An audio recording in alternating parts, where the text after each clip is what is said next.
The chandelier above the grand hall scattered golden light across 600 faces, and every single one of them turned when Duke Corvin Ashgrove walked through the arched entrance with his bride on his arm. Lady Fenella Ashgrove smiled radiantly beside him. Her ivory gown, stitched with silver thread imported from Vienna, caught the light so perfectly that women nearby instinctively touched their own necklaces and looked away. Fenella possessed the kind of beauty that silenced entire rooms without effort. High cheekbones, flawless ivory skin, dark curls arranged beneath a diamond tiara that had belonged to the Ashgrove family for 3 generations. Corvin looked satisfied. More than satisfied. He looked victorious. Congratulations were offered immediately from every direction. Gentlemen shook his hand firmly, while their wives complimented Fenella's gown, her jewels, her hair, her posture, anything they could reach with flattery before the next person pushed forward. Near the center of the hall, Lord Pemberton raised his champagne glass and smiled warmly. "You have done remarkably well for yourself, Ashgrove. A beautiful bride from an excellent family. What more could a man desire?" Corvin straightened his shoulders and glanced sideways at Fenella, who tilted her chin upward with practiced elegance. "I have a wife now," Corvin replied, loud enough for the surrounding crowd to hear clearly. "A wife, worthy of the Ashgrove name." Laughter and applause rippled through the guests nearest to him. Fenella pressed closer against his arm while accepting another round of admiration. Then Corvin's gaze drifted across the ballroom. At first he barely noticed, just movement between bodies, silk brushing past silk, faces blending together beneath the warm haze of candlelight and champagne. But something pulled his attention toward the far staircase, where the crowd had parted slightly, the way water separates around the bow of a ship. A woman descended the marble steps slowly. She wore deep midnight blue velvet, embroidered with tiny silver stars along the bodice and sleeves. Her dark hair was gathered loosely beneath a sapphire comb that caught the chandelier light with every step. She moved, without hurry, without performance, without any awareness that the room had already begun to notice her. But it was not the woman who stopped Corvin's breathing entirely. It was the man whose arm she held. Marcus Theron Blackvane stood half a head taller than every man surrounding him. His dark coat was immaculate, his expression unreadable, and his reputation preceded him so heavily that guests stepped aside without being asked. Blackvane controlled more land, more wealth, more political influence than any 3 dukes combined. Invitations bearing his name were treated like royal summons. His absence from society for nearly 4 years had only deepened the fascination surrounding him. And resting gently against his arm, calm and composed, beneath the enormous chandelier, stood Iseline Durnford, the woman Corvin had rejected years earlier at his own birthday celebration, the woman whose family had called her an embarrassment for remaining unmarried, the woman society had pitied, whispered about, and quietly forgotten. Corvin's glass trembled slightly in his hand. Fenella noticed immediately and leaned closer. "Darling, what is the matter?" He did not answer. He could not answer, because Eileen had just looked directly at him across the ballroom. And for the first time in her life, she did not look away. But before we continue, if you enjoy powerful emotional stories filled with betrayal, heartbreak, jealousy, and stunning redemption, make sure you like this video and subscribe to the channel. Your support helps us bring these unforgettable stories to life every single day. Now, let us return to where it all began. 3 years earlier, Iseline Durnford woke before sunrise inside the east wing of Durnford Hall, where the morning light never quite reached her windows. The bedroom had once belonged to a governess. When Iseline turned 25 without a marriage proposal, Lady Margot quietly reassigned her to the smaller quarters, explaining that Sabella needed the larger room for entertaining potential suitors. Iseline moved her belongings without argument. She had learned years ago that arguing inside Durnford Hall only made things louder, never better. The estate itself stood grandly among rolling hills in Ashworth County, surrounded by oak forests and stone-walled gardens that stretched toward the river. Marble staircases curved beneath painted ceilings inside the main hall. Portraits of distinguished Durnford ancestors lined every corridor, their gold frames polished weekly by servants who moved through the house like shadows. Lord Harland Durnford had inherited the estate from his father, and governed it with rigid devotion to reputation above everything else. Every meal, every gathering, every whispered conversation inside Durnford Hall existed in service of one obsession: how the family appeared to others. Isline no longer fit comfortably inside that obsession. By 28, she had become something the family did not quite know how to explain. Not married, not engaged, not even actively pursued. In a household where her younger sisters collected suitors, like pressed flowers inside leather journals, Eileen's silence became louder with every passing season, yet she was the one who kept the household running. Every morning, she reviewed kitchen inventories with the head cook, a tired woman named Hattie, who had worked at Durnford Hall for 31 years and trusted nobody except Isline. Together they planned meals for guests arriving throughout the week, adjusted budgets after Lord Harland reduced household spending without warning, and resolved arguments among younger kitchen staff who burned sauces or dropped serving platters before important dinners. Isline inspected guest rooms personally before every visit, straightening curtains, replacing wilted flowers, ensuring fireplaces were cleaned and bed linens smelled of lavender. She managed correspondence that Lady Margot found tedious, writing polite replies to distant relatives, charitable organizations, and parish committees that expected responses from respectable families. She oversaw the household accounts each Friday, balancing figures in a leather ledger that Lord Harland never examined but would have noticed immediately if anything went wrong. Nobody thanked her for any of it. One gray Tuesday afternoon, while arranging autumn flowers inside the front hall, Isline overheard Lady Whitmore, a visiting countess, speaking to Lady Margot inside the drawing room. "Your home is immaculately kept, Lady Durnford. You must have excellent staff." Lady Margot smiled graciously. "I take great care in managing the household personally." Isline placed another chrysanthemum into the vase, without changing her expression. Later that same afternoon, she found young Nellie, the scullery maid's daughter, sitting alone on the back kitchen steps, crying into her apron. The girl was barely 11 years old, thin-armed and frightened after accidentally shattering a porcelain serving dish that Lady Margot had specifically requested for Thursday's dinner. "She will dismiss my mother," Nellie whispered through hiccups.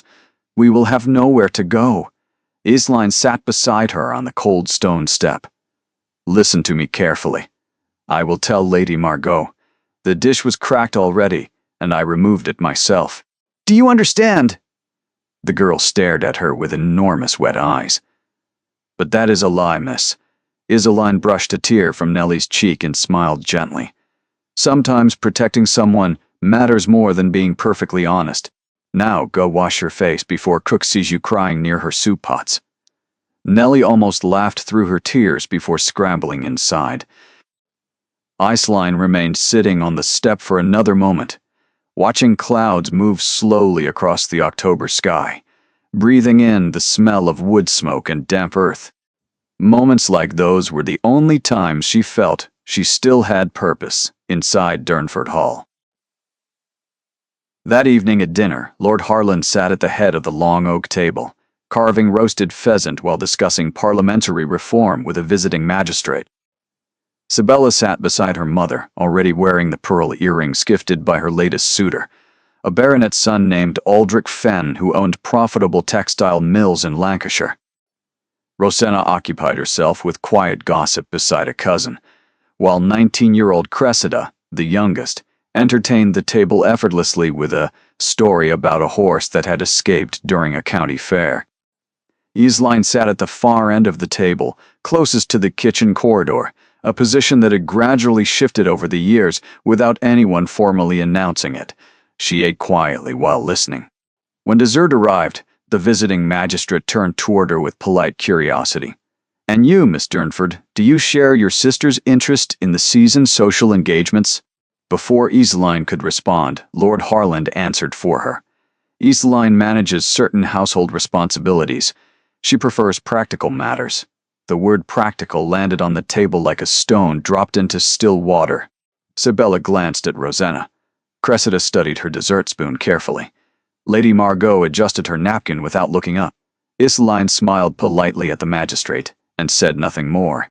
After the guests departed and servants cleared the dining room, Iseline carried a stack of unused linen napkins toward the storage cupboard near the west corridor. She passed Lord Harland's study and heard his voice through the partially open door, speaking with Lady Margot. Aldrich Fenn's family has expressed serious interest. Sibella's match could elevate our standing considerably. And Iseline? Lady Margot asked carefully. A long pause followed. There is nothing to discuss regarding Iseline. Harland's voice carried neither cruelty nor sympathy. Only finality. We must focus our efforts where results remain possible. Iseline stood motionless in the dim corridor, the linen napkins pressed against her chest while her heartbeat pulsed loudly inside her ears. Then she continued walking, because standing still inside, Durnford Hall had never changed anything before, and it would not change anything now. Late that night, while rain tapped steadily against the manor windows, preparations began downstairs for Sibella's engagement celebration. Rolls of imported fabric arrived from London. Servants carried flower arrangements through the corridors, while musicians exchanged letters confirming their attendance. From the top of the staircase, Iseline watched everything quietly, as excitement filled the house around her. Another sister was preparing to leave her behind, and somewhere deep inside her chest, a question she had stopped asking years ago surfaced again without permission. What happens to the ones nobody chooses? Durnford Hall transformed over the following 2 weeks into something Iseline barely recognized. Carriages arrived every morning delivering crates of hothouse roses from London, cases of French champagne packed in straw, silver candelabras engraved with the Durnford crest, and bolts of cream-colored silk meant to drape across the ballroom ceiling like frozen clouds. The kitchens operated from before dawn until well past midnight.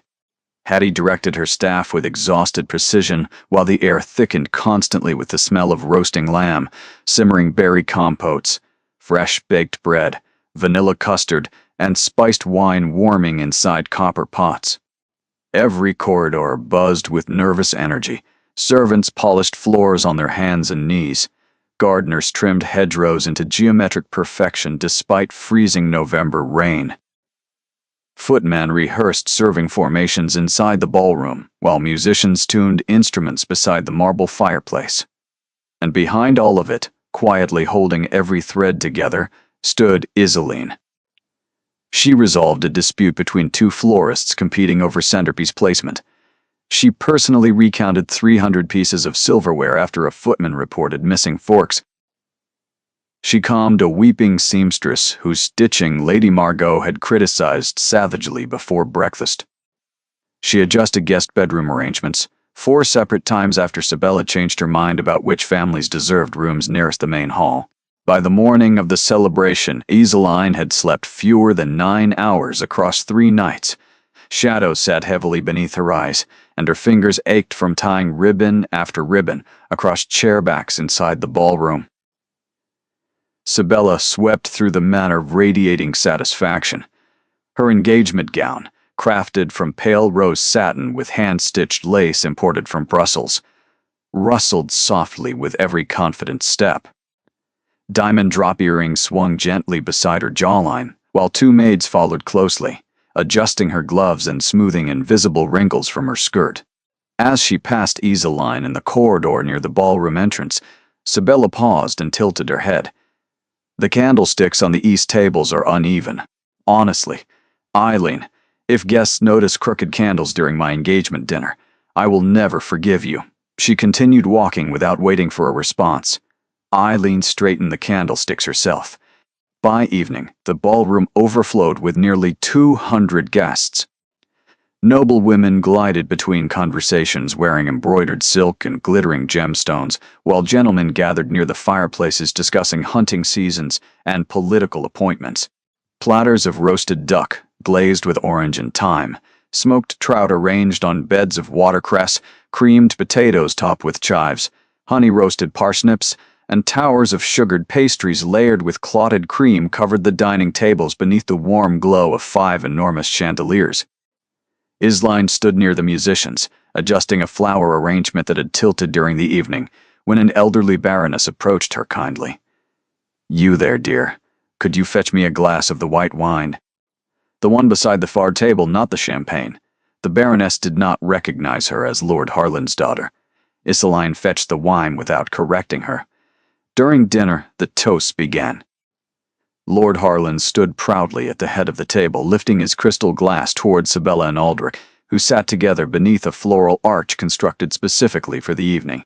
"To my daughter Sibella," Lord Harland declared with warmth Isoline had not heard directed at herself in years, "and to Aldrich Fenn, who brings honor and strength to the Durnford name.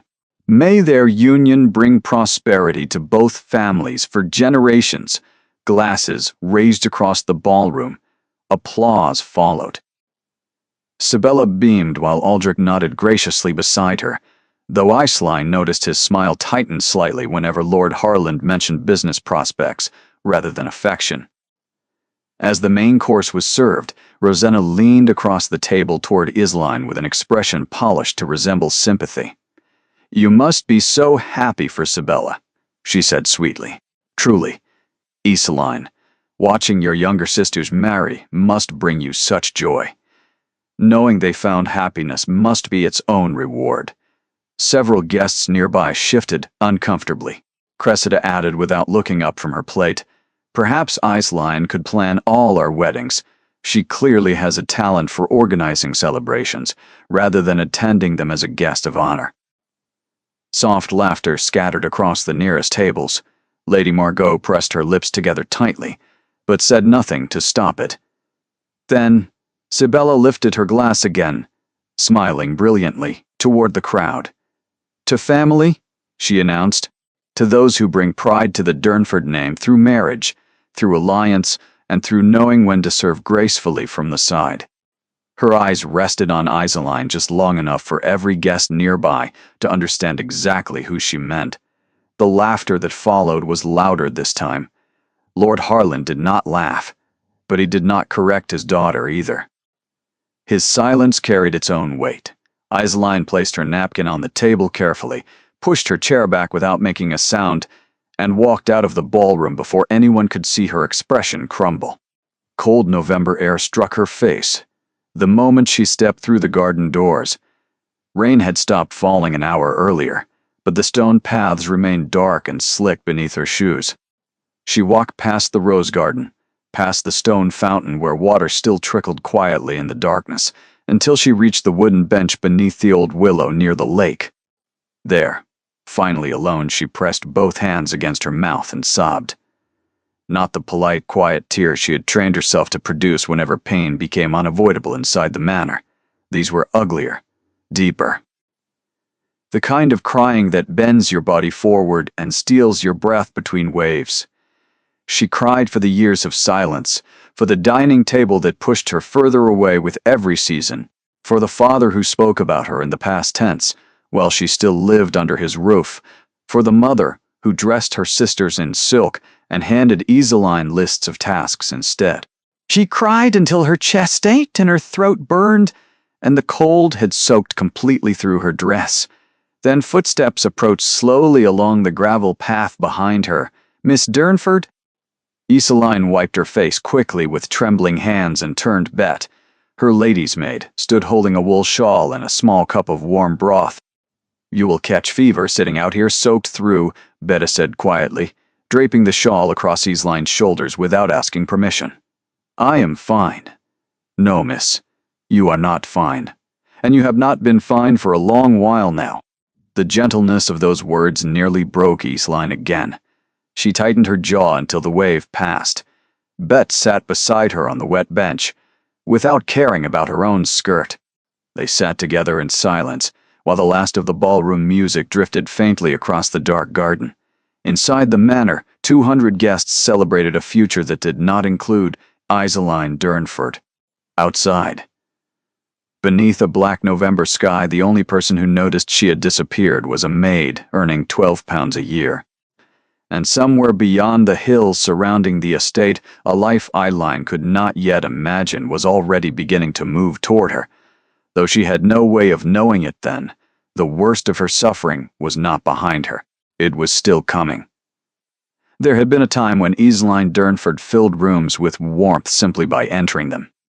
At 22, she played piano beside the tall windows of the music room every evening, while golden summer light poured across the quays. She laughed easily during dinner conversations, challenged visiting scholars with questions about philosophy and astronomy that made her father raise his eyebrows in quiet pride, and walked through the estate gardens each morning carrying books she had borrowed from every shelf inside the Durnford library. Guests remembered her, not for beauty alone, although she had been considered lovely, but for something harder to describe, a quality of attention.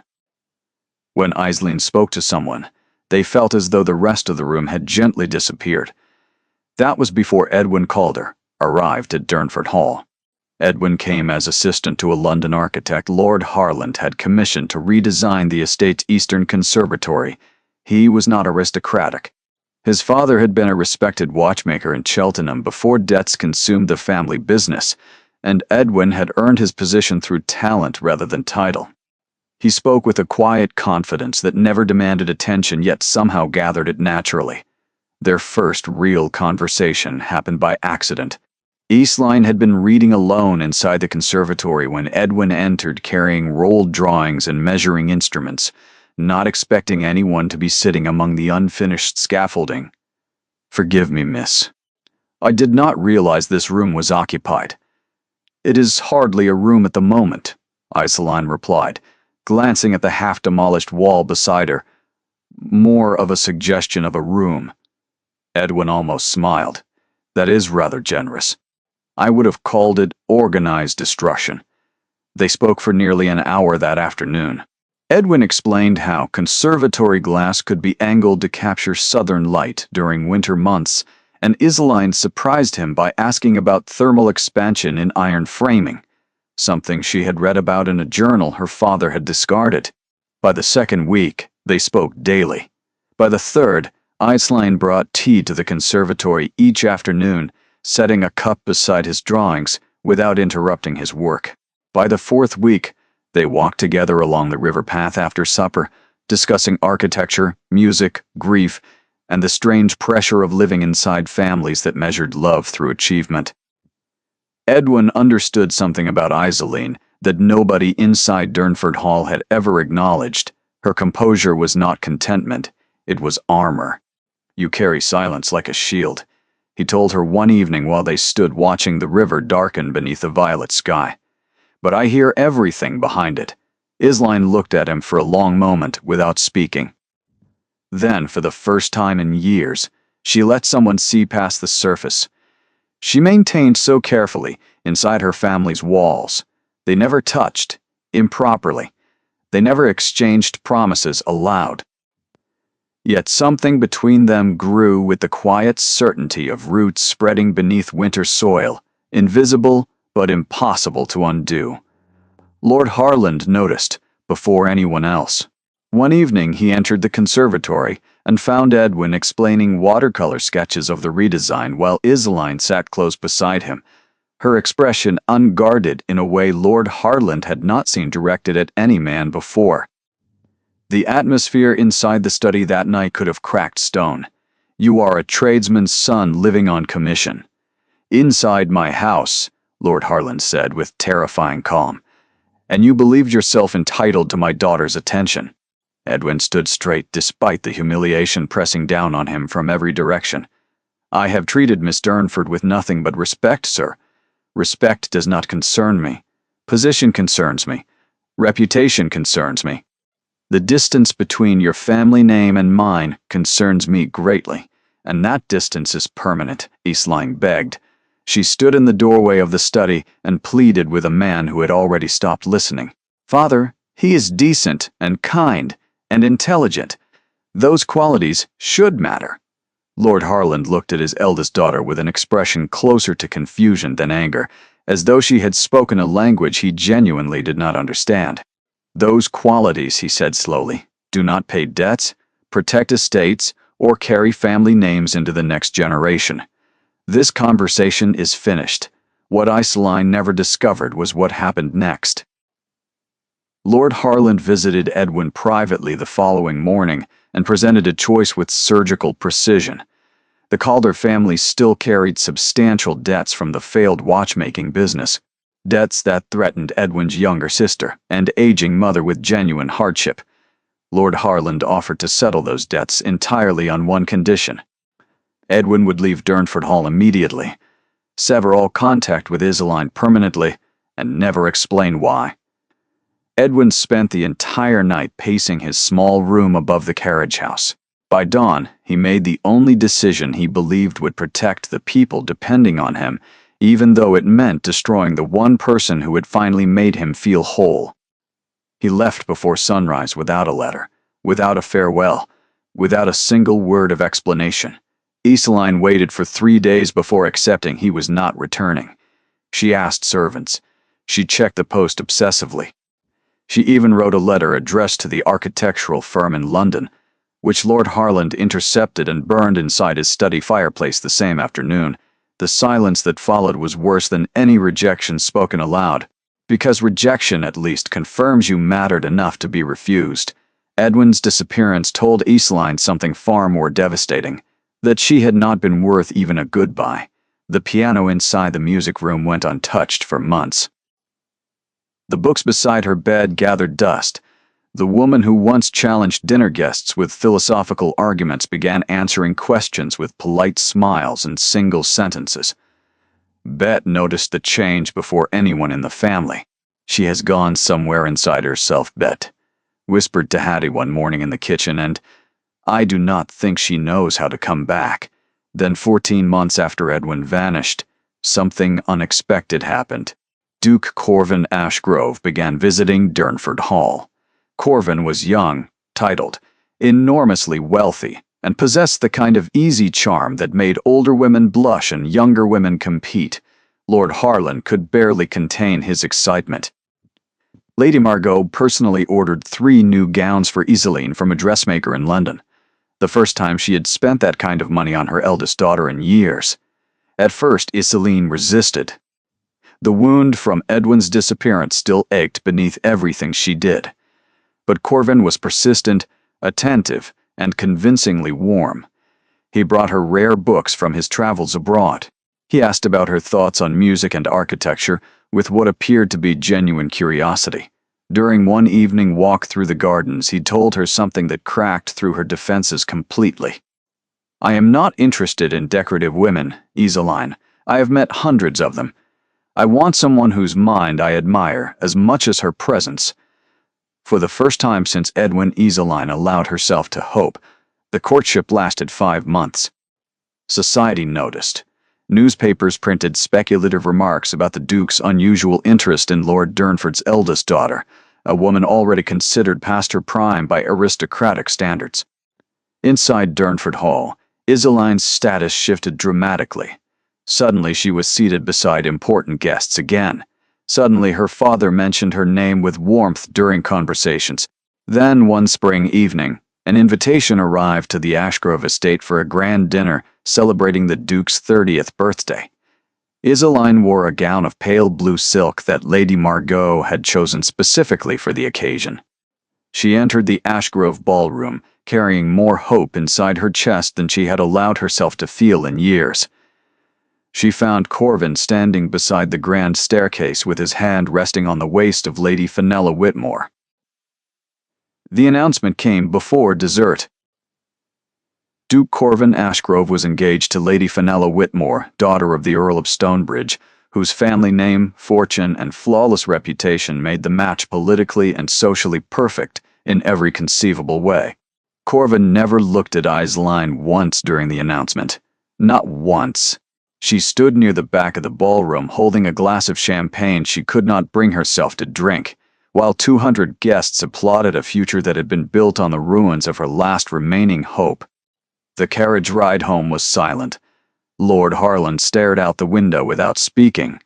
Lady Margot adjusted her gloves repeatedly. Neither parent said a single word of comfort. That night, Iseline sat alone inside her small bedroom in the East Wing and understood something with absolute clarity. She had been auditioned twice, and twice she had been found insufficient. The woman who emerged after that spring was the woman the world saw now, quiet, composed, useful, and completely invisible. A woman who had stopped hoping, not because she was weak, but because hoping had only ever led to rooms full of people celebrating someone else. And the worst part, the detail that settled into her bones like winter cold that never fully leaves, was that she never learned the truth about Edwin. She still believed he had simply walked away. 7 months after Sabella's wedding, Durnford Hall erupted into celebration once again. Rosanna had secured an engagement to Lord Jasper Edworth, a man whose family owned sprawling estates across Wiltshire, and whose grandfather had served twice in the cabinet. Jasper was considered one of the most desirable unmarried men south of London. He was tall, sharp-featured, and carried himself with the kind of polished authority that made people assume he was important even before learning his name. Lord Harland practically glowed announcing the match during a private family dinner. 2 daughters married into excellent families within a single year, he declared. While raising his wine glass, the Durnford name has never stood stronger. His eyes did not travel toward Iseline at the end of the table. Preparations consumed the manor once again. This time, Lady Margot insisted everything surpassed Sabella's celebration in scale. Fresh orchids replaced roses. A string quartet was hired alongside the usual musicians. Venetian glass lanterns were imported to line the garden pathways, and a French pastry chef arrived 4 days early to construct an enormous centerpiece cake layered with marzipan and edible gold leaf. Iseline managed everything, just as before. She coordinated deliveries that arrived at conflicting times. She mediated between the French chef and Hattie, whose kitchen territory was being invaded by a man who refused to speak English during arguments. She personally hemmed tablecloths that arrived 2 inches too long after the London supplier sent the wrong measurements. She repaired a cracked window pane inside the guest bedroom assigned to Lady Edworth, Jasper's mother, after a gardener's ladder struck it during hedge trimming.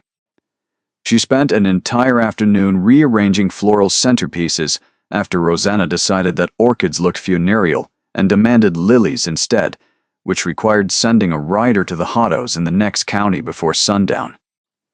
At no point did anyone consider relieving her of these responsibilities or acknowledging that she performed them. Rosanna's engagement gown was made from ivory damask, embroidered with silver thread and tiny freshwater pearls stitched along the neckline.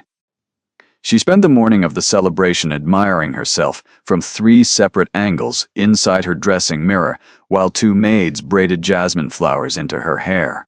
As Iseline passed Rosanna's door carrying pressed napkins, Rosanna called out without turning from the mirror, "Iseline, the welcome cards on the entrance table have a smudge on the 3rd line. We'd write them before guests arrive." "There were 60 cards, Rosanna." "Then you had better start." Immediately, Iseline rewrote all 60 cards by hand in the next 2 hours, her wrist aching by the 40th.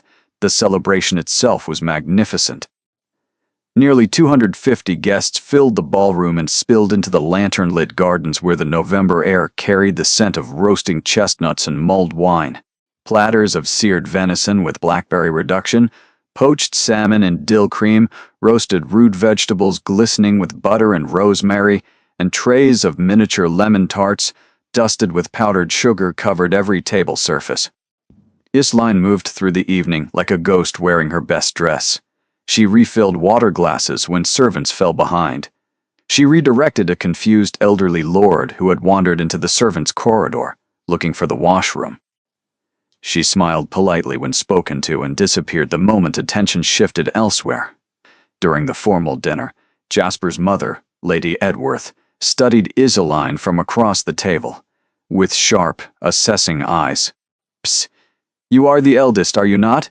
she asked directly, cutting through the noise around her. Unmarried still.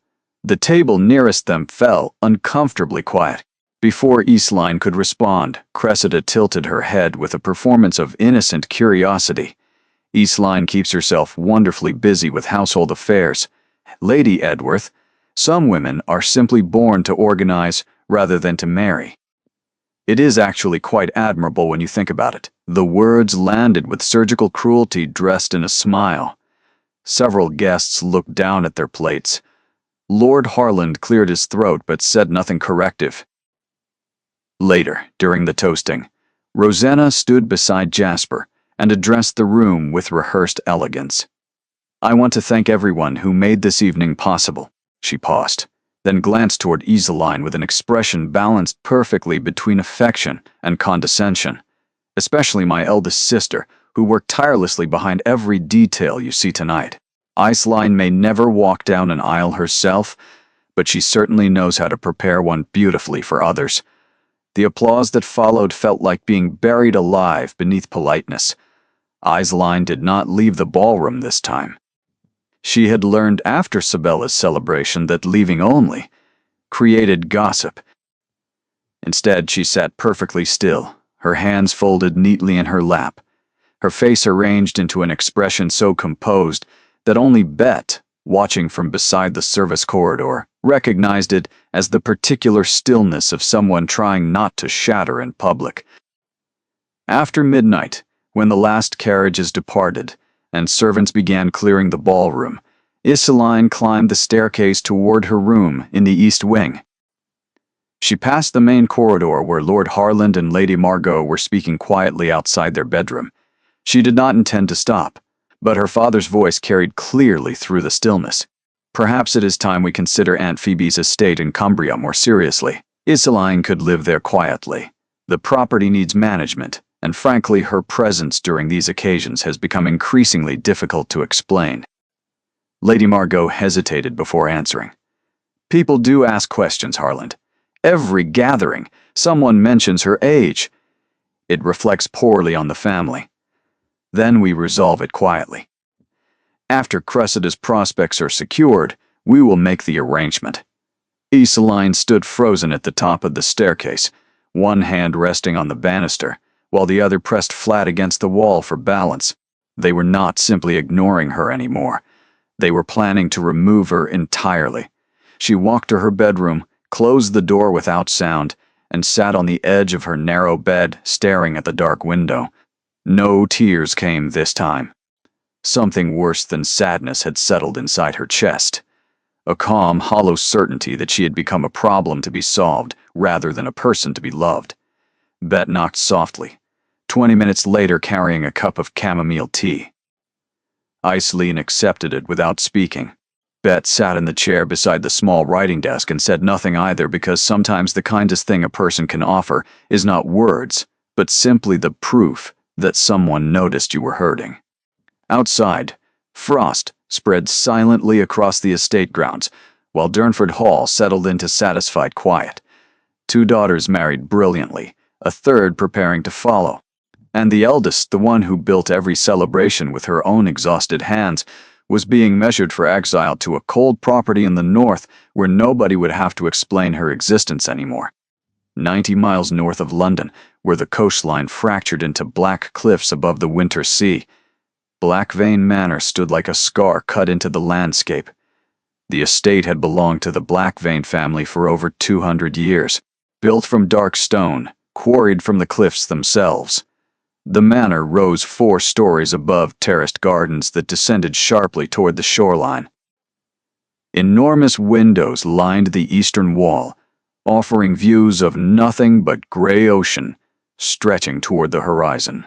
Inside, dark oak corridors connected vast rooms filled with ancestral portraits, marble fireplaces tall enough for a man to stand inside, and libraries containing over 14,000 volumes collected across 6 generations.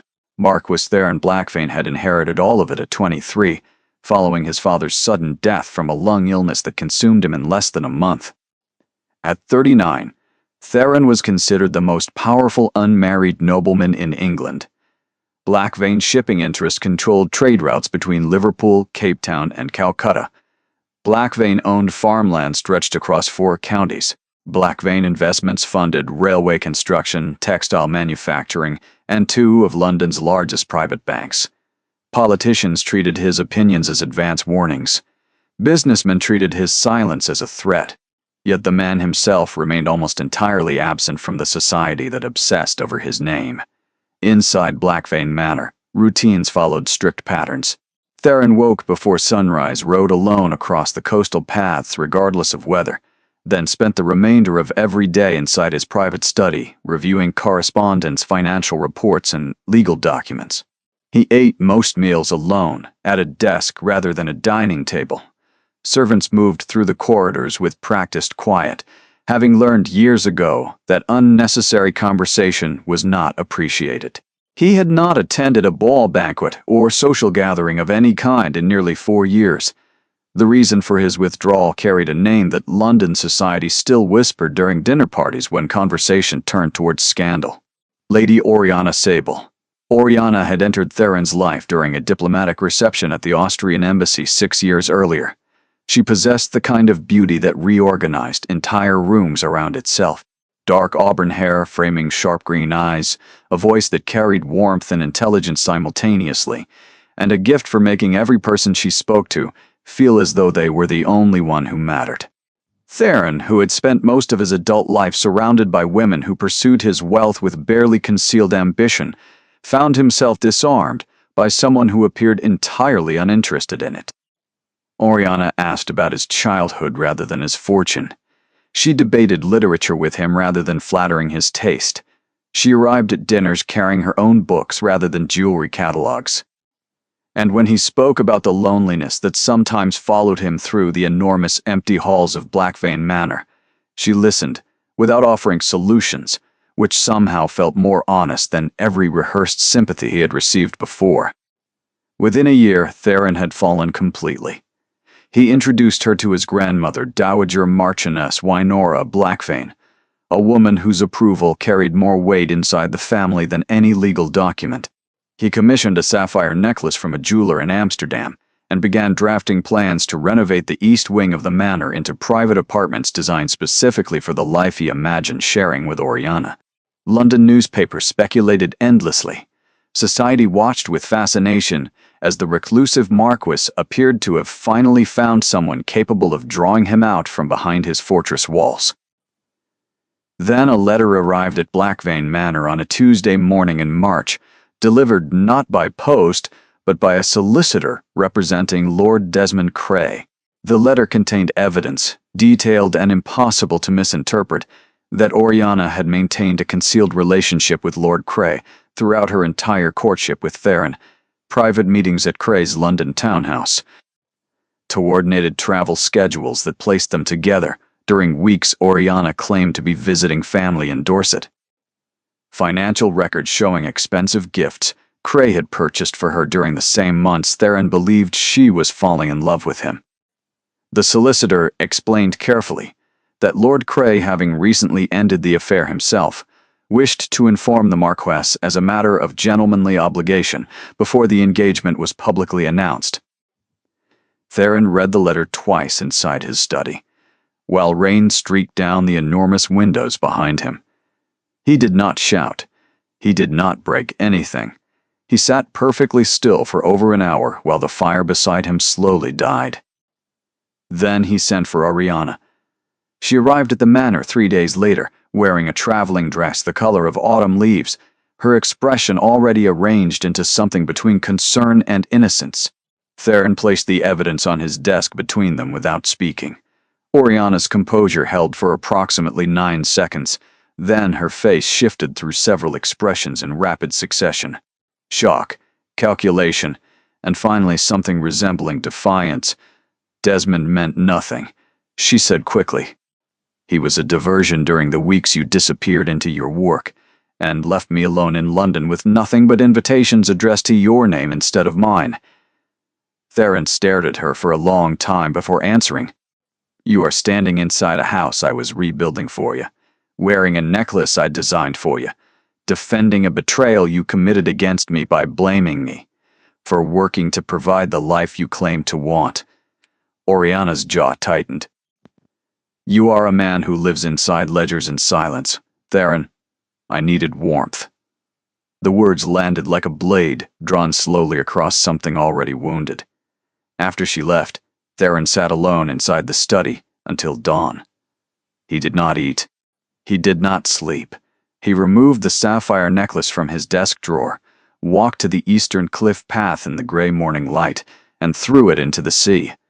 The withdrawal that followed was absolute. Invitations accumulated unopened across his desk for months, then years. Society initially interpreted his absence as grief, then as eccentricity, and finally as a permanent condition they simply worked around. Ambitious families still sent letters and introductions, but Theron's secretary returned everyone with identical polite refusals. Women who encountered him during the rare occasions he conducted business in London found him courteous but completely unreachable. He answered questions without offering conversation. He acknowledged compliments without returning them. He maintained distance so consistently that people eventually stopped attempting to close it. His grandmother Wynora was the only person who still challenged him directly. One January evening, she entered his study, carrying a plate of cold roast beef and pickled onions. She had assembled herself from the kitchen, refusing to wait for servants. You are becoming your grandfather, she said flatly, settling into the chair across from his desk without invitation. And your grandfather died alone inside this house, arguing with portraits. I am not arguing with portraits. Not yet. Give it time. Theron looked at her with the faint shadow of warmth he reserved exclusively for this woman who had raised him after his mother died during his childhood. Wynora studied her grandson with eyes that had watched 3 generations of black-veined men build walls around themselves and mistake isolation for strength.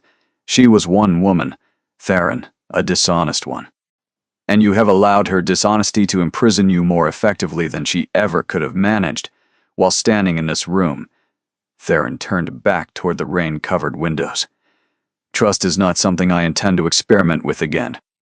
Then you intend to let Blackvein end with you. No heir, no family. Just this house, and the sea, and your pride keeping each other company, until there is nothing left. The silence that followed lasted long enough for the fire to crack twice inside the grate. 3 weeks later, an invitation arrived bearing the Durnford family seal.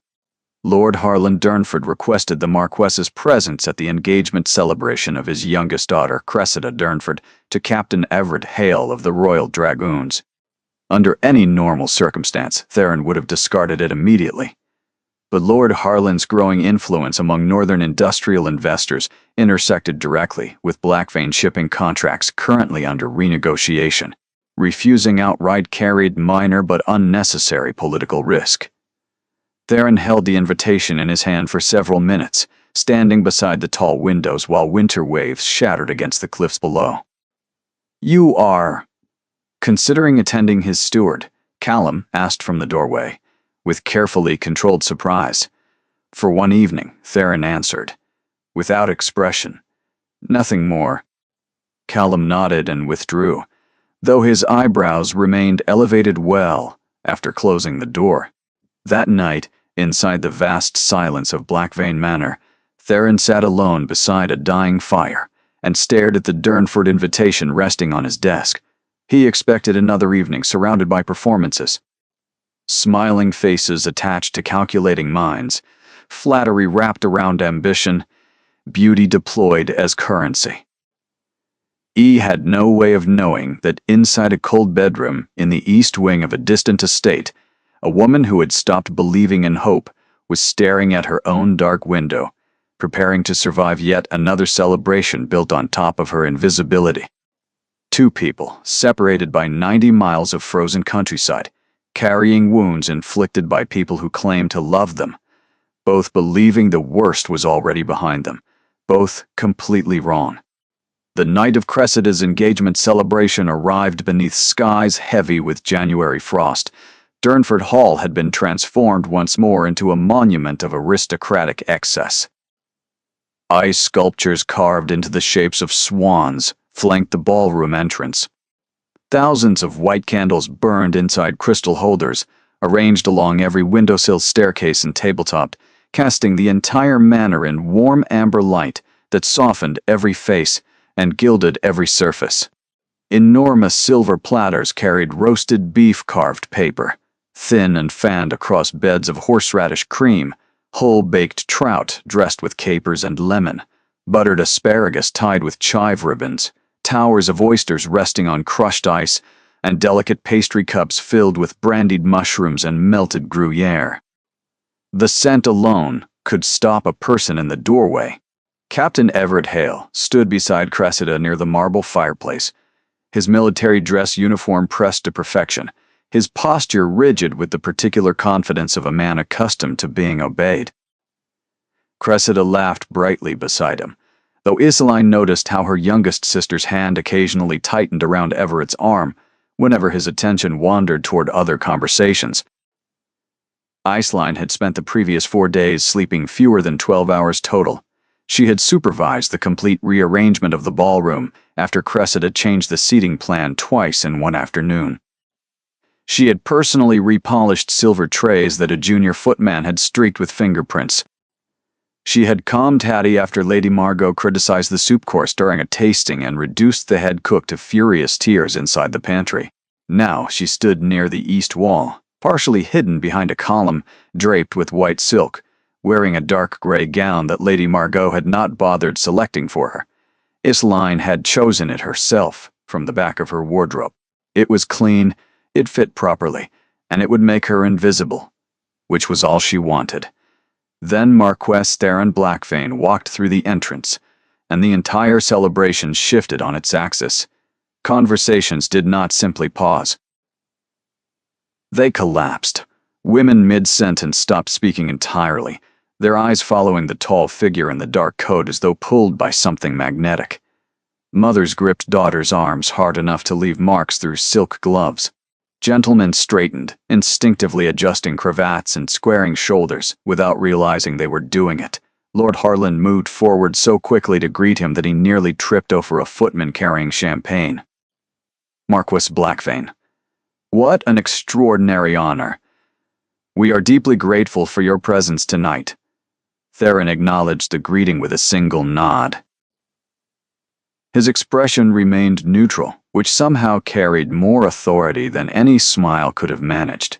For the next hour, Iseline watched from her position near the column as every ambitious woman in the ballroom attempted to orbit Theron Blackfane. Lady Felicity Drummond laughed too loudly at something he had not intended as humorous. Miss Catherine Bromley complimented his estates 3 separate times within a single conversation. An older countess asked whether Blackfane Manor ever hosted guests, her implication transparent enough to embarrass her own daughter standing beside her. Theron answered each approach with courtesy, so precise and so empty that every woman walked away, feeling as though she had been speaking to a closed door, wearing a polite expression. Then something happened near the service corridor. An elderly gentleman, Viscount Aldrin, a man well past 80, with unsteady legs and failing eyesight, stumbled badly while attempting to navigate the short step between the ballroom floor and the raised dining platform. His walking cane slipped on the polished marble, and his body pitched forward with the terrifying helplessness of a man too old to catch himself. 2 nearby guests stepped backward, instinctively protecting their own gowns from the wine spilling from Aldrin's glass. A woman nearby gasped, but did not move. A footman across the room began walking toward the scene, but was too far away to arrive in time. Iseline reached him first. She caught the old man's arm firmly before his knees struck the floor, absorbing his weight against her shoulder while steadying his cane with her other hand. Wine splashed across the sleeve of her dark gray gown, soaking through to her skin, but she did not flinch or glance down at the stain. "Steady now," she said quietly, guiding him upright with practiced gentleness. "You are perfectly safe. Take a moment." Viscount Aldrin gripped her arm with trembling fingers, his face flushed with embarrassment. "Forgive me, child. These legs have forgotten their profession." Iseline smiled warmly. They carried you to the finest celebration in the county tonight. I would say they have performed admirably. The old man laughed, despite his embarrassment. Iseline guided him carefully to a chair, fetched a fresh glass of wine herself, and placed it in his hands before anyone else in the room had finished processing what happened. Nobody applauded. Nobody thanked her. Within 30 seconds, conversations had resumed around them as though nothing had occurred, but from across the ballroom, Theron Blackfang had not moved. He had not blinked. He had watched the entire scene unfold, with an expression that had shifted from neutral observation into something far more difficult to name. He watched Iseline return quietly to her position near the column without seeking acknowledgement from anyone. He watched her adjust her stained sleeve without complaint. He watched the way her own family continued their conversations without registering that she had just prevented an elderly nobleman from breaking bones on their ballroom floor. And the wall he had spent 4 years building inside his chest developed a fracture. Not loudly, not dramatically, just a single hairline crack running through stone he had believed was permanent. For the remainder of the evening, Theron observed Iseline the way a man watches a light he cannot explain appearing in a place he had decided was permanently dark. He noticed how servants relaxed visibly when she passed nearby. He noticed Hattie bringing her a small plate of food, personally, something the cook did for nobody else. He noticed Sabella openly rolling her eyes when Iseline adjusted a flower arrangement, and Rosanna exchanging a mocking whisper with Cressida behind their fans after Iseline spoke briefly with a guest. Most clearly, he noticed the silence surrounding her. Not the silence of someone overlooked by accident, but the deliberate silence created when an entire family agrees without ever speaking it aloud that one person among them does not count. Theron set down his untouched wineglass and began walking. Iseline did not notice the Marquess approaching until his shadow fell across the floor beside her. She had been adjusting a candle that had tilted dangerously near a silk drape, her attention entirely occupied by the practical concern of preventing the Durnford ballroom from catching fire during her youngest sister's celebration. When she turned and found Theron Blackfang standing less than 4 feet away, looking directly at her, the candle nearly slipped from her fingers entirely. "Miss Durnford," his voice was low, unhurried, and carried no inflection. She could easily interpret. It was not warm. It was not cold. It was simply present, in the way that deep water is present beneath a calm surface. Iseline recovered as quickly as she could manage, though heat rushed immediately into her face. "Your Grace, forgive me. I did not see you. You were preventing a fire." She blinked, uncertain whether he was observing or mocking. His expression offered no guidance. "The candle was tilting," she explained carefully. "I noticed. I also noticed you were the only person in this room who did." The sentence carried something she could not immediately identify. Not flattery. Not charm. Something closer to a factual observation delivered by someone who had been watching far more carefully than she realized. Around them, the ballroom's attention had already begun shifting. Heads turned with the particular intensity of people, pretending not to stare while staring with absolute commitment. Sabella's wineglass paused halfway to her lips. Rosanna straightened visibly in her chair. Lady Margot's fan stopped moving entirely. Theron appeared completely indifferent to the attention surrounding them. "You assisted the Viscount earlier," he continued calmly. "The gentleman who stumbled near the dining step." Iseline hesitated. Anyone would have done the same. No, they would not have. I watched specifically to see if they would. Nobody moved except you. And afterward, nobody acknowledged it, including the man himself once his embarrassment faded.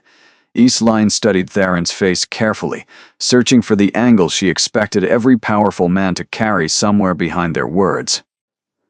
She had learned painfully that compliments from men of his position almost always arrived attached to invisible conditions. She found nothing except steady, direct attention. "That is a rather bleak observation, Your Grace." It is an accurate one. Silence passed between them for several seconds while music played softly across the ballroom. Then Theron spoke again. Would you care to walk? The gardens appear less congested than this room. The directness of the invitation caught her entirely off guard. Men did not approach Iselin Durnford at celebrations.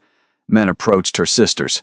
Men approached the women wearing jewels and confident smiles and youth arranged like armor. Men did not cross ballrooms to invite the eldest, unmarried, gray-gowned daughter to walk through frozen gardens.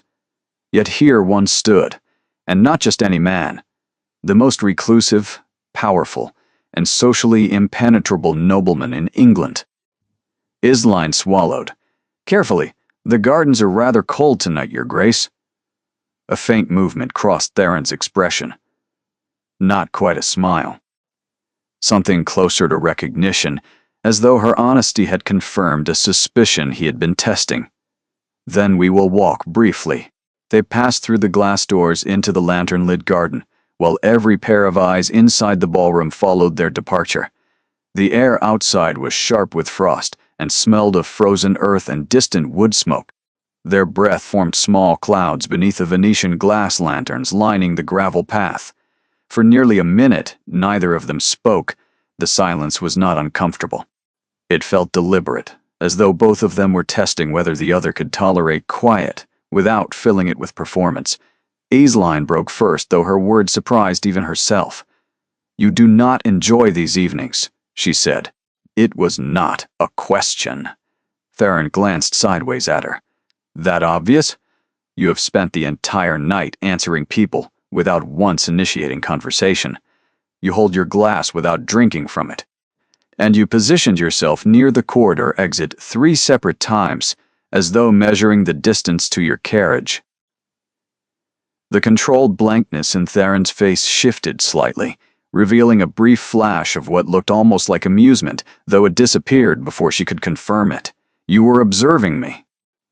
Iselin felt her face warm despite the cold air. I was standing near a column with nothing to do for 4 hours. Observation was inevitable. This time the corner of Theron's mouth moved unmistakably. They walked slowly along the frosted garden path, while Iselin spoke about the difficulty of standing inside celebrations that were built around other people's happiness. She did not reference his title once. She did not mention Blackvane Manor, his shipping empire, his political influence, or any detail that ambitious women typically deployed as conversational currency within the first 3 minutes. Instead, she described the specific exhaustion of being needed for labor, but excluded from joy. She described the sound of applause for someone else's future, echoing through a ballroom, where you were standing but not truly present.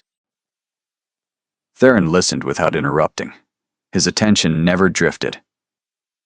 And when they returned to the ballroom entrance 15 minutes later, he stopped and turned toward her. Miss Durnford, this is the first honest conversation I have experienced inside someone else's home in longer than I care to calculate. Iselin looked up at him, standing beneath the frosted lantern light, with wine still staining her sleeve and no jewelry anywhere on her body. Honesty is considerably easier when you have nothing left to protect your grace. The words hung between them in the cold January air. Theron studied her face for a long moment. Then he nodded once and walked back inside without another word. Inside his carriage, 30 minutes later, as horses carried him through dark frozen countryside toward Blackvane Manor, Theron sat completely still while a single thought repeated itself with quiet, unsettling persistence. She had nothing left to protect, and she still chose to be kind. He stared at the passing darkness through the carriage window for a very long time before closing his eyes. Within 3 weeks of Cressida's celebration, Marquess Theron Blackvane had visited Durnford Hall 4 times. Each visit arrived without excessive announcement. A brief letter the day before. A carriage appearing along the gravel drive by mid-morning. Tea served in the drawing room, followed by walks through the winter gardens, or conversations beside the library fireplace that lasted well past the hour politeness required. The first visit, Lord Harland hovered nearby, with barely concealed excitement, inserting himself into every exchange and steering conversation toward business opportunities. By the third visit, Lady Margot had transformed entirely. Expensive gowns arrived from London addressed specifically to Iseline for the first time in years. A sapphire pendant appeared on her dressing table with a note, in her mother's handwriting reading simply, "Wear this Thursday." By the fourth visit, Lord Harland had begun referring to Iseline during conversations with guests as my eldest daughter, whose company the Marquess has come to value greatly, as though her existence had suddenly become worthy of acknowledgement now that it reflected favorably upon his own. Iseline recognized the performance for exactly what it was. But she said nothing, because saying something inside Durnford Hall had never changed the script before. Meanwhile, her sisters were watching with the particular intensity of women whose own reflections had begun showing cracks. Sibella's marriage to Aldrich Fenn had deteriorated rapidly. The textile mills that once represented prosperity had suffered badly after a contract dispute with a Manchester supplier. Aldrich responded to financial pressure by drinking heavily and disappearing for entire weekends to gambling establishments in York. Twice Sibella had discovered letters from creditors, addressed to their estate, demanding payment for debts she never knew existed. The diamond earrings she once displayed so proudly had been quietly pawned 2 months earlier to cover household expenses Aldrich refused to acknowledge. Rosanna's elegant marriage had proven equally hollow. Lord Jasper Edworth maintained impeccable manners in public and devastating indifference in private. He spent most nights away from their estate, attending political dinners that Rosanna was never invited to accompany him to. Servants whispered about a widow in Bath whom Jasper visited with suspicious regularity. Rosanna's lonely evenings were spent writing letters that went unanswered and rearranging rooms nobody entered. Even Cressida's fresh engagement showed early fractures. Captain Everett Hale, whose military bearing had initially seemed romantic, revealed controlling tendencies within weeks of the announcement. He questioned Cressida's friendships, criticized her wardrobe choices, and interrupted her sentences during dinner, with the casual authority of a man who believed his wife's voice existed primarily to agree with his own. Yet none of the sisters examined their own situations honestly. Instead, their frustration converged entirely upon Iseline. "She has manipulated him somehow," Sibella insisted during a private afternoon in the drawing room, while Lord Harland and Lady Margot attended a neighboring estate. "No man of that status suddenly pursues a woman like Iseline without something calculated behind it." Rosanna nodded carefully. "She presents herself as helpless. Men with broken histories enjoy believing they are rescuing someone. It feeds their pride." Cressida, whose resentment had sharpened considerably since her engagement, added coldly, "She will humiliate this family when he inevitably loses interest. And we will be left explaining why the Marks briefly entertained our unmarried sister before discarding her like everyone else has." The conspiracy that followed was not spontaneous, it was architectural. Sibella, through social connections maintained from her London season, arranged for Lady Oriana Sable to receive an invitation to Lord Harland's spring dinner, an annual gathering of influential families hosted at Durnford Hall each April. Oriana, whose reputation had suffered considerably after the Blackfane scandal, accepted eagerly. The opportunity to reappear inside the same room as Theron, in a setting she could control socially, was precisely the kind of second chance she had been waiting for. Rosanna contributed a second weapon.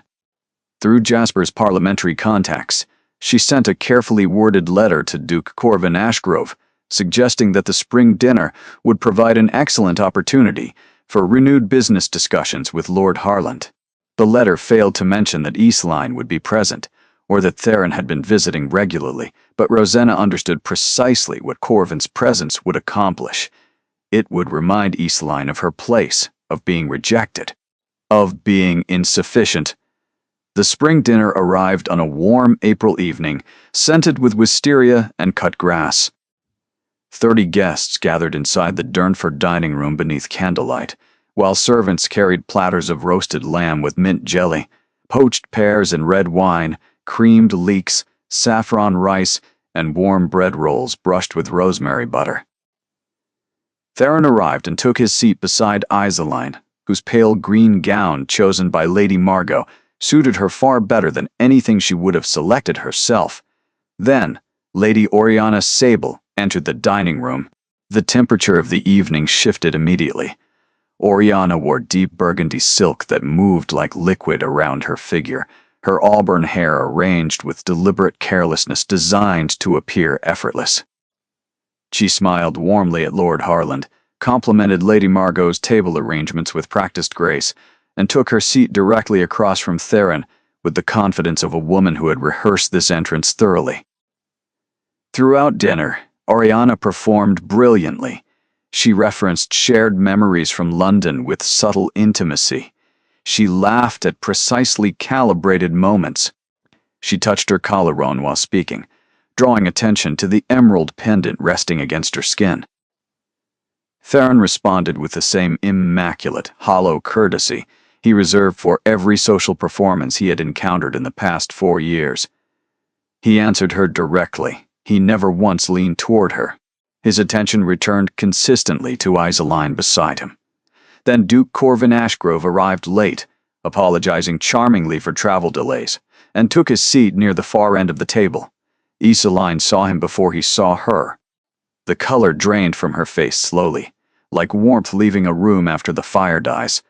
Her hand tightened around the stem of her wineglass until Theron noticed the trembling.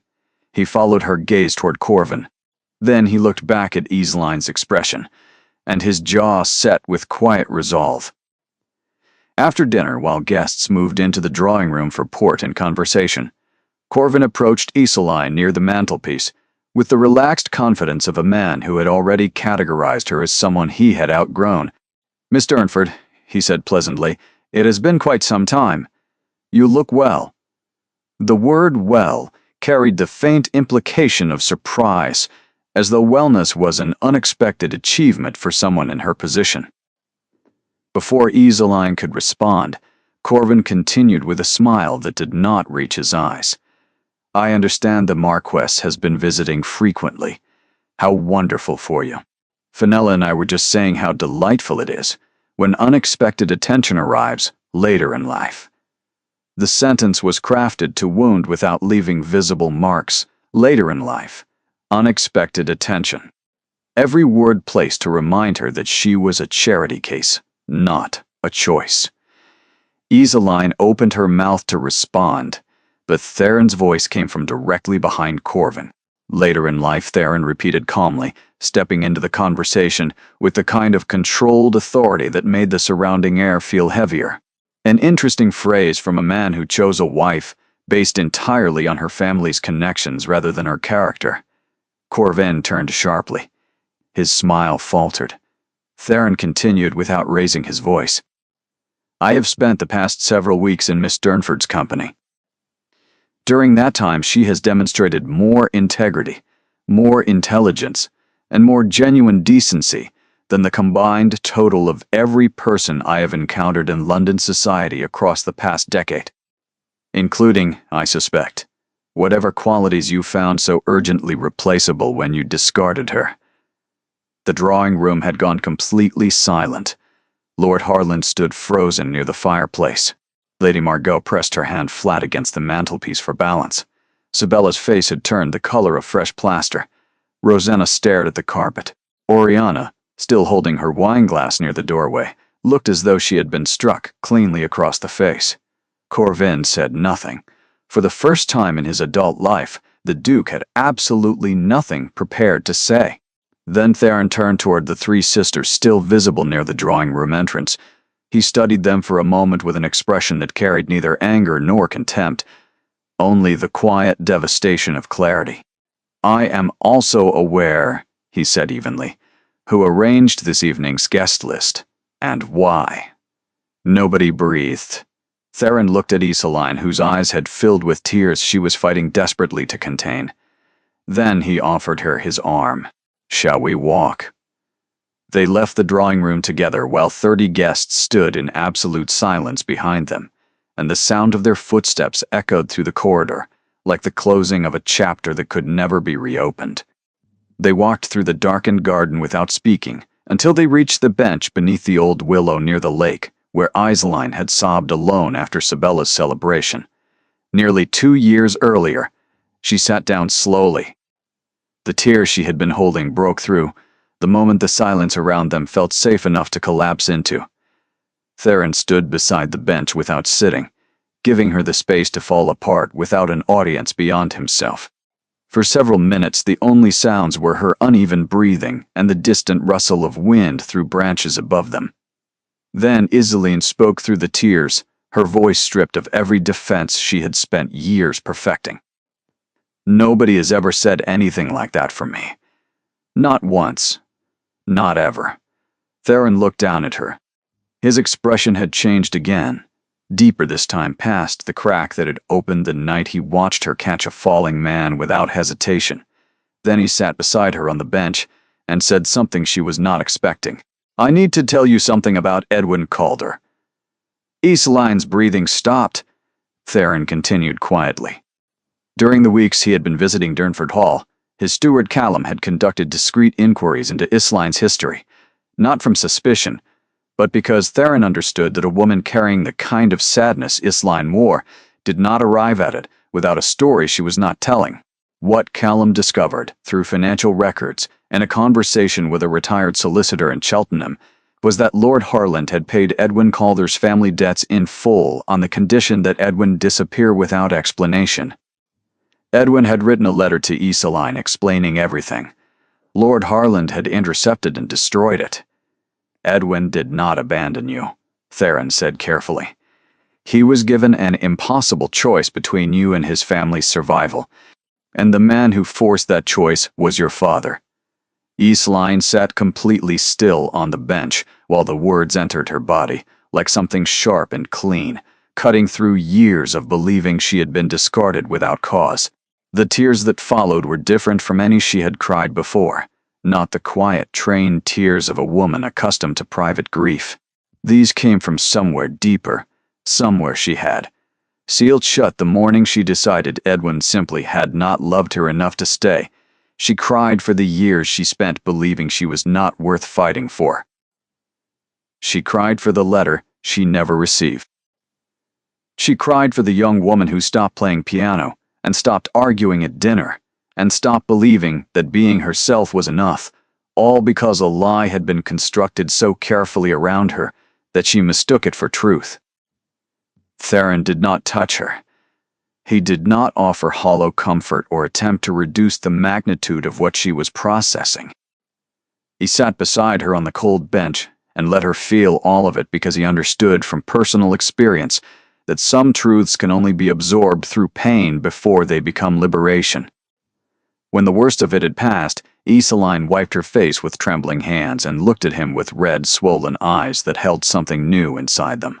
Not hope, exactly, something before hope. The first fragile recognition that the story she had been telling herself about her own life had been built on a foundation someone else had poisoned.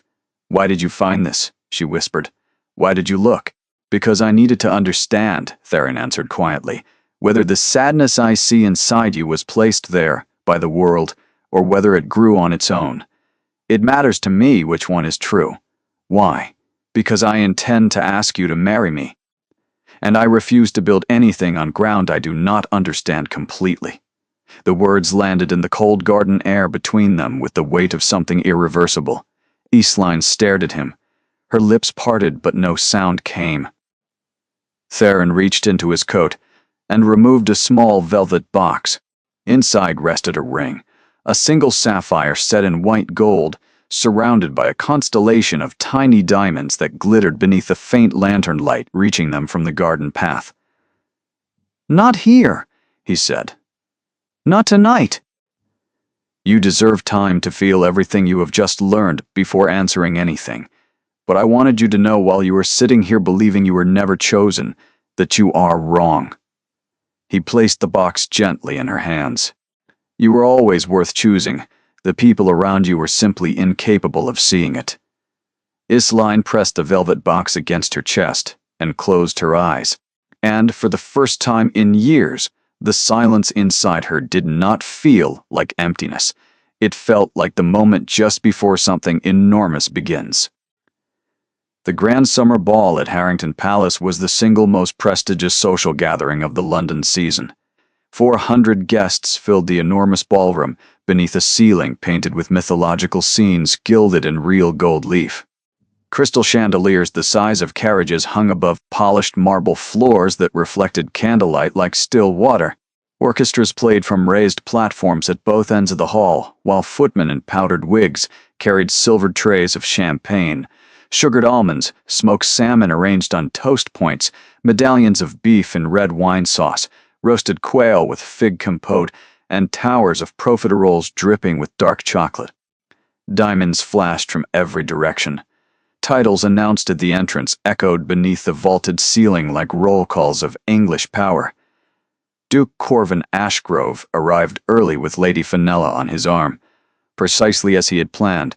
Fenella wore white silk embroidered with gold thread, a tiara borrowed from the Ashgrove family vault, and an expression of polished satisfaction that she maintained with the discipline of a woman who understood her primary function was ornamental. Corvin moved through the crowd collecting congratulations and compliments, with practiced ease. His marriage remained new enough that he intended tonight to cement it publicly as the finest match of the year. Near the center of the ballroom, Lord Pemberton approached with a broad smile. "Ashgrove, you must be tremendously satisfied. A beautiful wife, a powerful name.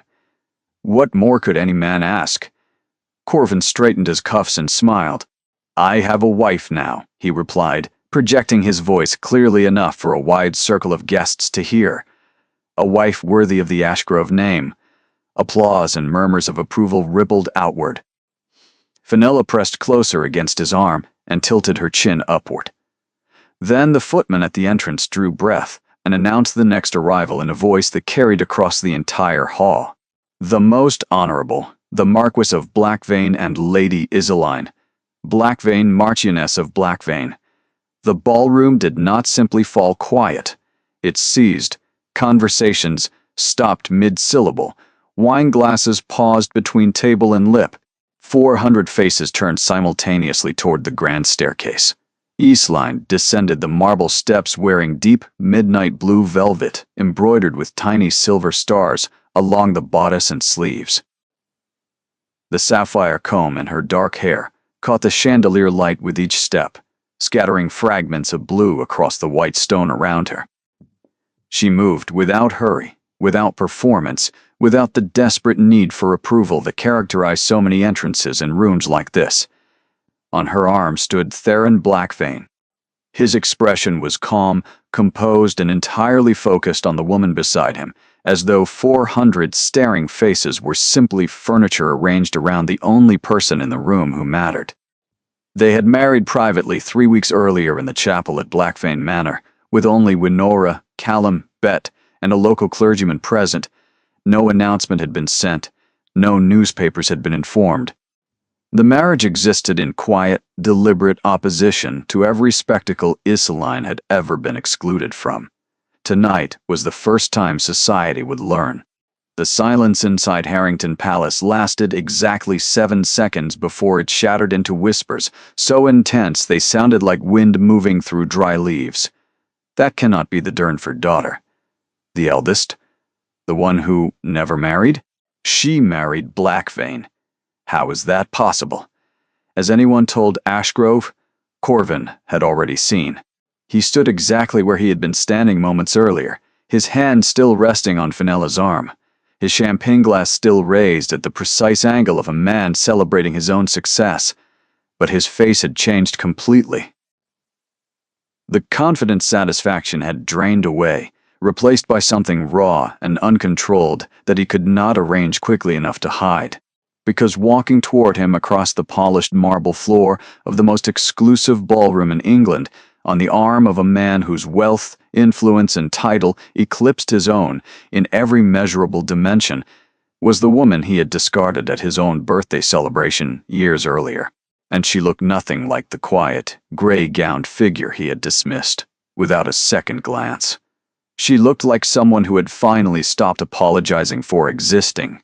Fenella noticed her husband's expression immediately. She followed his gaze toward Iseline and Theron, and for the first time that evening, her composure flickered. "Who is that?" she asked quietly. Corvin did not answer. Across the ballroom, Lord Harland and Lady Margot stood frozen near the refreshment table, their faces carrying the unmistakable weight of people watching consequences arrive for decisions they had hoped would never be examined publicly. Sabella gripped her borrowed necklace with white knuckles. Rosanna looked physically ill. Cressida stared at the floor. Theron guided Iseline through the crowd without stopping for introductions or small talk. Guests parted before them naturally, the way people step aside for something they recognize as significant, even before understanding why. Then, Theron stopped walking. He stopped in the exact center of the ballroom, beneath the largest chandelier, where the light was brightest and every face in every direction could see clearly. He turned toward Iseline and took both of her hands in his. The orchestra fell silent without being instructed. Theron spoke in a voice that carried across the hall with the quiet authority of a man who had spent 4 years in silence and had chosen this moment specifically to break it. "I have spent most of my life surrounded by people who valued appearance above substance, charm above honesty, and status above character. I believed that was simply how the world operated. I accepted it. I withdrew from it. And I fully intended to remain withdrawn permanently." He paused. The silence inside the ballroom was so complete that Iseline could hear her own heartbeat. "Then I watched a woman catch a falling stranger in a ballroom where nobody else moved. I watched her comfort servants who were frightened. I watched her organize celebrations she was never thanked for and endure cruelty from her own family, with a dignity that would have destroyed most people standing in this room tonight, myself included." Tears burned behind Iseline's eyes. She held her breath until the wave steadied. Theron continued, his voice steady but carrying an emotion he was no longer interested in concealing. "She never mentioned my title. She never referenced my wealth. She never performed a single calculated gesture designed to capture my attention. And in doing all of that, she captured something far more difficult to reach. She earned my respect, which is something no amount of beauty, status, or ambition has ever accomplished before." He lifted her hand slightly, and the sapphire ring on her finger caught the chandelier light with such clarity that gasps moved through the crowd like a wave. "This woman is my wife, and she is the finest person I have ever known." The ballroom erupted. Applause crashed across the hall from every direction. Women dabbed their eyes openly. Men who had spent the evening discussing politics found themselves inexplicably moved. Servants standing along the walls smiled without attempting to hide it. Corvin stood motionless while the ovation continued around him. Fenella had released his arm at some point during the speech, though neither of them noticed when. Iseline looked up at Theron through tears. She had stopped trying to control. Her trembling hands tightened around his while years of humiliation, invisibility, and grief collided against the single unbearable reality that someone had finally, publicly, chosen her. Not despite who she was. Because of it.